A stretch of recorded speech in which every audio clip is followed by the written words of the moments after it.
हाँ बेटा, तो लास्ट क्लास में हमने डिस्कस किया था लेटरल शिफ्ट के बारे में। आज हमें डिस्कस करना है यहाँ पर रियल एंड अपरेंट डेप्थ। ठीक है, रियल और अपरेंट डेप्थ या रियल एंड वर्चुअल डेप्थ में क्या डिफरेंस होता है देखना है। तो हमारा जो टॉपिक है नेक्स्ट वो होगा रियल एंड वर्चुअल डेप्थ। ठीक है, तो ये आपने ऑब्जर्व किया होगा, जब भी हम किसी पानी से भरे ट्रांसपेरेंट कंटेनर को देखते हैं तो बॉटम जो होता है वो हमें थोड़ा सा ऊपर दिखाई देता है। या अगर उसी कंटेनर में एक रॉड को मैं इमर्स कर देता हूं तो जो इमर्स पार्ट होता है हमें बेंड दिखाई देता है। ऐसा क्यों दिखाई देता है? ऐसा इसलिए होता है बेटा क्योंकि वहां पर रिफ्रैक्शन फॉलो होता है। तो जब भी रिफ्रैक्शन होता है तो रियल और वर्चुअल डेप्थ जो होती है, जो रियल और वर्चुअल हाइट होती है, उसमें कुछ चेंजेस आ जाते हैं। अब वो चेंजेस किस तरह से रहेंगे वही हमें ऑब्जर्व करना है यहाँ पर। ठीक है, तो हमारा जो नेक्स्ट टॉपिक है, मान लीजिए कि मेरे पास एक कंटेनर है। ठीक, इस कंटेनर में यहां पर ये रहा एक ऑब्जेक्ट, करेक्ट, जिसको हमें देखना है और ऑब्जर्वर जो है वो बाहर है, मतलब एयर में है। तो इससे फर्स्ट लाइट जो निकलेगी वो विदाउट डेविएशन सीधे जाएगी, correct. Second ray of light जो है वो इस तरह से जाएगी और रिफ्रैक्शन के बाद डेंसर से रे जा रही है तो bend away from the normal. तो ये हो गया मेरे पास क्या बेटा, एंगल ऑफ इंसिडेंस, और ये क्या होगा, एंगल ऑफ रिफ्रैक्शन। ठीक है, अब ये दोनों लाइट क्या हो रही है, डाइवर्स हो रही है, कभी मिलने वाली नहीं है, मतलब रियल इमेज नहीं बनेगी। अगर हम इनको पीछे की ओर एक्सटेंड करें तो they appears to meet at this point, mean जो ओ की इमेज है वो ओ डैश कहीं यहां बन जाएगी, करेक्ट। तो जो ऑब्जेक्ट यहां रखा हुआ था वो मुझे यहां दिखाई देगा। इस तरह से ये होती है इसकी एक्चुअल हाइट और ये होती है इसकी वर्चुअल हाइट। इनके बीच में हमें रिलेशन निकालना है और आपको गिवन है कि इस मीडियम का रिफ्रैक्टिव इंडेक्स n है। अब वो कैसे कैलकुलेट किया जाएगा देखें। अगर ये I है तो 100% ये I होगा और ये R होगा। अगर मैं अप्लाई करता हूं साइन I तो यहां पर नेमिंग कर देते हैं OPQ। ठीक है, तो sine I is approximately 10i। ऐसा क्यों किया बेटा हमने, क्योंकि एंगल काफी स्मॉल होते हैं, ये डेविएशन इतना ज्यादा नहीं होता है, एंगल काफी कम रहेंगे। जब एंगल छोटे होते हैं तो साइन थीटा थीटा में, ठीक है, साइन थीटा टेन थीटा में कन्वर्ट हो जाता है, तो 10i हो जाएगा। 10i equals to perpendicular PQ divided by base OP। इसी तरह से sine R is approximately 10R is approximately which is equal to PQ divided by PO dash, correct. अगर स्नेल फ्लो अप्लाई किया जाए तो sine I by sine R equals to refractive index होता है which is approximately equal to sign 10 के equal और sign R 10R के equal है, जो इक्वल है किसके, PQ by PO divide by PQ by PO dash. तो ये हो जाएगा मेरे पास यहां पर PO dash by PO is equals to n। अच्छा, ये n कौन सा बेटा, refractive index of second. Second medium कौन सा बेटा मेरे पास, एयर विथ रिस्पेक्ट टू कौन, यहां पर मीडियम। ठीक है, तो ये हो गया मेरे पास refractive index of air with respect to medium, जिसको हम लिखते हैं H डैश बाय H। तो H डैश बाय H की वैल्यू आ गई refractive index of medium by refractive index of air, sorry refractive index of air by refractive index of medium. ठीक है, तो ये हमारे पास क्या आ गया बेटा, रिलेशन। या ऐसा लिख लो, refractive index of rare medium with respect to refractive index of denser medium, correct. तो यहां पर ये रिलेशन आ गया किसका बेटा, वर्चुअल डेप्थ और रियल डेप्थ में। तो अगर आपको वर्चुअल डेप्थ कैलकुलेट करनी है, किसी भी मीडियम का रिफ्रैक्टिव इंडेक्स पता है तो आप उसकी वहां पर रियल वर्चुअल डेप्थ कैलकुलेट कर सकते हैं, अगर आपको उसकी रियल डेप्थ पता है। तो इस तरह से हम रियल डेप्थ और वर्चुअल डेप्थ में रिलेशन निकालते हैं। तो अभी बेटा यहाँ पर ऑब्जर्व करने वाली बात यह है कि मेरा जो ऑब्जेक्ट था वो डेंसर मीडियम में था और ऑब्जर्वर क्या था बेटा, रेयर मीडियम में था। अगर इसका अपोजिट हो जाए, अपोजिट मीन्स अगर मेरा ऑब्जेक्ट रेयर में चला जाए और ऑब्जर्वर डेंसर में चला जाए तो ये दोनों केस अपोजिट हो जाएंगे। मीन्स उस केस में जो हमारा रिलेशन होगा वो कुछ इस तरह से होगा। ठीक है, सेम आएगा H dash by H is equal to N medium by N air, ठीक है, और कोई डिफरेंस नहीं है। रिफ्रैक्टिव इंडेक्स की वैल्यू क्या हो जाएगी बेटा, यहाँ पर चेंज हो जाएगी, ठीक है। तो ये हो गया बेटा हमारे पास क्या, रियल एंड वर्चुअल डेप्थ का कॉन्सेप्ट। अब अगर यहां पर बात की जाती है बेटा इसके बाद वाले टॉपिक की, तो इसके बाद जो टॉपिक आता है हमारा वो होता है क्रिटिकल एंगल और TIR, टोटल इंटरनल रिफ्लेक्शन। अभी हमने ये ऑब्जर्व किया था कि जब भी कोई रे ऑफ लाइट डेंसर से रेयर जाती है तो bend away from the normal होती है। इसी कॉन्सेप्ट को यूज करके यहाँ पर एक और कॉन्सेप्ट बनाया गया है जिसको हम बोलते हैं क्रिटिकल एंगल। जो नेक्स्ट टॉपिक है इट इज क्रिटिकल एंगल। अब क्रिटिकल एंगल क्या होता है समझे। मान लीजिए कि मेरे पास कोई इस तरह से इंटरफेस है और यहाँ पर एक ऑब्जेक्ट है, इस ऑब्जेक्ट से इस तरह से लाइट निकलेगी विदाउट डेविएशन सीधी जाएगी, फिर मैं लाइट को किसी एंगल पर ले गया, after reflection away from the normal, light फिर से किसी एंगल पर गई, after reflection away from the normal. एक एंगल ऑफ इंसिडेंस ऐसा होगा जिस पर जो लाइट है वो 90 डिग्री पर रिफ्लेक्ट हो जाएगी। एंगल ऑफ इंसिडेंस की वह वैल्यू जिस पर एंगल ऑफ रिफ्रैक्शन कितना हो जाता है, 90 डिग्री हो जाता है।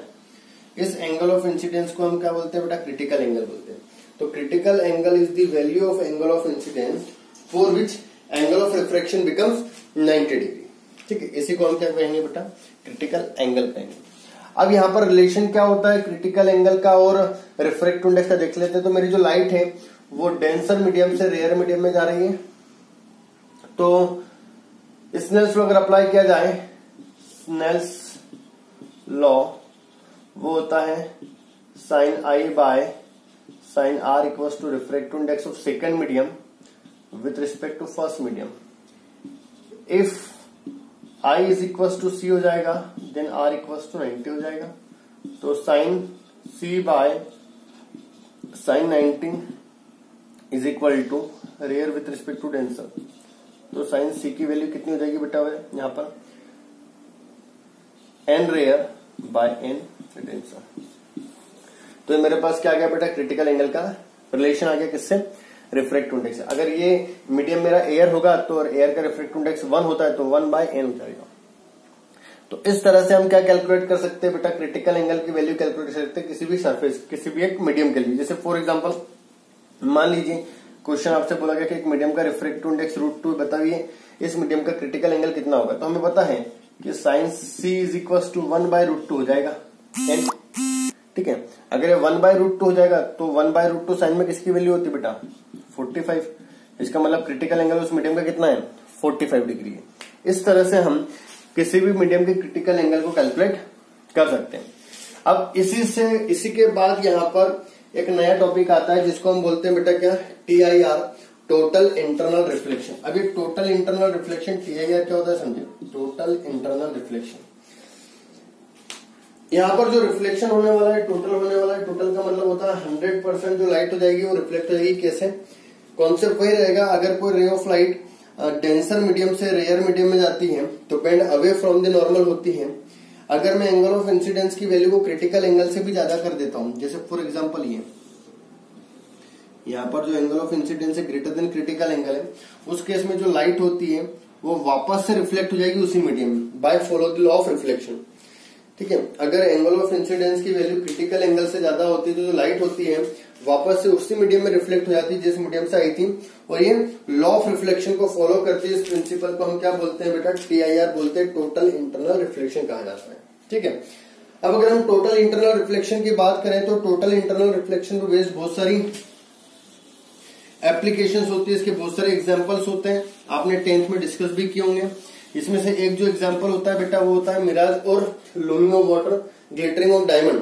तो आपने देखा होगा मिराज में क्या होता है कि जब हम हाईवे पे गर्मियों के दिनों में जाते हैं तो काफी ज्यादा डिस्टेंस पर हमें वहां लगता है कि पानी भरा हुआ है, बट जब वहां जाकर देखते हैं तो कोई पानी नहीं होता है। इस इल्यूजन को हम क्या बोलते हैं बेटा, मिराज बोलते हैं। तो मिराज क्या होता है, एक तरह का ऑप्टिकल इल्यूजन होता है जिसमें हमें ये लगता है कि वहां पर कहीं पानी है। वो कैसे होता है, मान लीजिए कोई बहुत ज्यादा गर्मी और यहाँ पर एक पेड़ है इस तरह से, ठीक है। जब सनरेज आती है नीचे तो यहाँ का टेम्परेचर ये सरफेस एब्जॉर्ब करती है तो यहाँ का टेम्परेचर बढ़ जाता है, और अगर टेम्परेचर बढ़ जाता है तो ये मीडियम जो होता है वो रेयर हो जाता है। तो ये डिफरेंट लेयर्स हैं। तो जब भी कोई रे ऑफ लाइट पेड़ से तरकर नीचे आती है तो डेंसर से रेयर आ रही होती है, bend away from the normal होती है। एक कंडीशन ऐसी आती है कि नीचे आता है तो इसका TIR हो जाता है तो रिफ्लेक्ट हो जाती है। जब कोई ऑब्जर्वर इसको यहां से ऑब्जर्व करता है तो ये जो ट्री है इसको इस तरह से नीचे दिखाई देती है, तो उसको लगता है नीचे इसकी इमेज बन रही है जो वाटर में बन रही है। तो ये होता है क्या बेटा, यहाँ पर हमारे पास मिराज। इसी तरह से होता है ग्लिटरिंग ऑफ डायमंड। डायमंड जो शाइन करता है, जो चमकता है, उसका कारण क्या होता है बेटा, TIR होता है। डायमंड की जो कटिंग होती है इस तरह से की जाती है कि जब एक बार लाइट उसके अंदर एंटर कर जाती है तो अंदर ही अंदर उसका बार बार क्या होता रहता है, रिफ्लेक्शन होता रहता है। और जब बार बार रिफ्लेक्शन होगा तो हमें शाइन करते हुए दिखाई देगा। करेक्ट। तो ये यहाँ पर इसके एग्जांपल्स हो गए। अगर इसकी एप्लीकेशन की बात की जाए तो इसका जो एप्लीकेशन होता है, फर्स्ट एप्लीकेशन वो होता है ऑप्टिकल फाइबर। अभी ऑप्टिकल फाइबर क्या होता है समझें।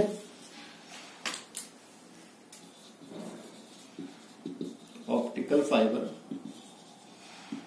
तो ऑप्टिकल फाइबर एक ऐसी ऑप्टिकल डिवाइस होती है जो TIR के प्रिंसिपल पर वर्क करती है और ये ऑप्टिकल सिग्नल्स को, कौन से सिग्नल्स को, ऑप्टिकल सिग्नल्स को एक प्लेस से दूसरे प्लेस तक without loss of energy transfer करती है।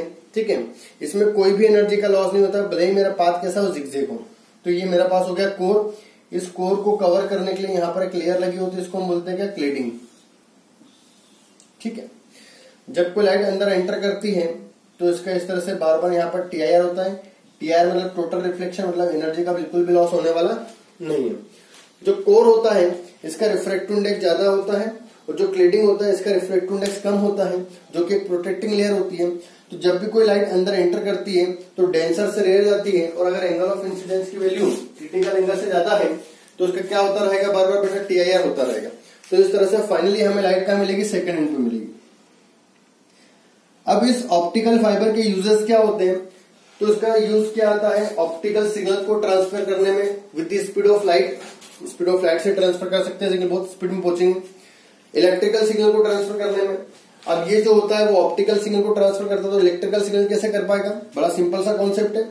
इसके दोनों एंड पर लगा दिया जाता है कन्वर्टर। उन कन्वर्टर को हम क्या बोलते हैं बेटा, ट्रांसड्यूसर बोलते हैं। क्या बोलते हैं, ट्रांसड्यूसर। तो जब भी हमारे पास इलेक्ट्रिकल सिग्नल आता है, यहाँ वाला ट्रांसड्यूसर उसको कन्वर्ट करता है किसमें, ऑप्टिकल में। ये ऑप्टिकल ट्रेवल करते हैं और यहाँ लगा होता है दूसरा ट्रांसड्यूसर। वो दूसरा ट्रांसड्यूसर इस ऑप्टिकल को फिर से किसमें कन्वर्ट कर देता है, इलेक्ट्रिकल में। और फाइनली हमें कौन सा सिग्नल देता है, इलेक्ट्रिकल। नेक्स्ट जो हमारा टॉपिक होता है बेटा, उसमें जो हमारे पास सिग्नल्स होते हैं, ठीक है, उसको हम, उन सिग्नल्स को हम मल्टीपल भेज सकते हैं। मीन्स जो हमारी नॉर्मल केबल्स होती है वो ज्यादा सिग्नल एक साथ नहीं भेज सकते, बट जो ऑप्टिकल फाइबर केबल होती है it can transfer more than 5000 signal eight A time. तो इस तरह से हम इसका यूज कर सकते हैं डिफरेंट डिफरेंट वेज में। करेक्ट। नेक्स्ट क्लास में हम इसका सेकंड एग्जांपल देखेंगे, देन रिफ्रैक्शन थ्रू कर्सर से स्टार्ट करेंगे। चलिए।